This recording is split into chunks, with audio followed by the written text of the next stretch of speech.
মাস্টারদের জন্য 3 বেলার খাবার যোগান দিবেন, কারণ আপনাদের সম্পদের কোনো অভাব নাই। এই মাজার অনেক ধনী, এখানে 100 কোটি টাকার বিজনেস হয়। পাগলদেরকে না একবেলা খাবার দিবে, 3 বেলা খাবার দিতে হবে, ভালো খাবার, শুধু খাবার না, ভালো খাবার।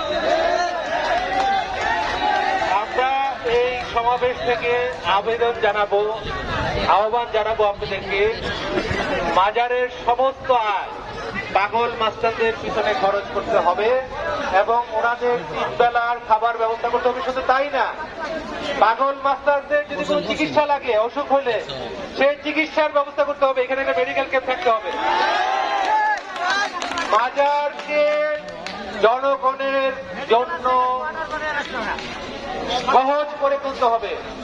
মাজারগুলিকে রাতে মাজারের গেট খোলা রাখতে হবে, এখানে যেন যেকোনো নিরাশ্রয়, যেকোনো আশ্রয় প্রার্থী এখানে আসে মাজারে থাকতে পারে। মাজার একটা পাবলিক প্লেস, এটা ব্যাখ্যা করবে পরে ভালো করে, আপনারা বুঝবেন যখন। আমরা মাজারে যে গান বন্ধ হয়েছে আওয়ামী বিপ্লবের আমলে, আমরা সেই গান আবার চালু করার জন্য দাবি জানাই। আপনারা কারো নিষেধাজ্ঞা শুনবেন না।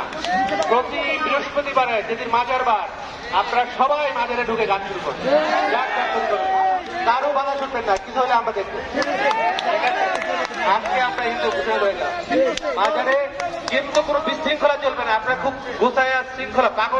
পাগল মাস্টারদের তো অনেকে মনে করেন শৃঙ্খল, কিন্তু না, পাগল মাস্টাররা সবচেয়ে শৃঙ্খল। ওরা কিন্তু বুঝে কোনটা করা উচিত, কোনটা করা উচিত না। ওরা কিন্তু বিবেকবান, ওরা বুদ্ধিমান।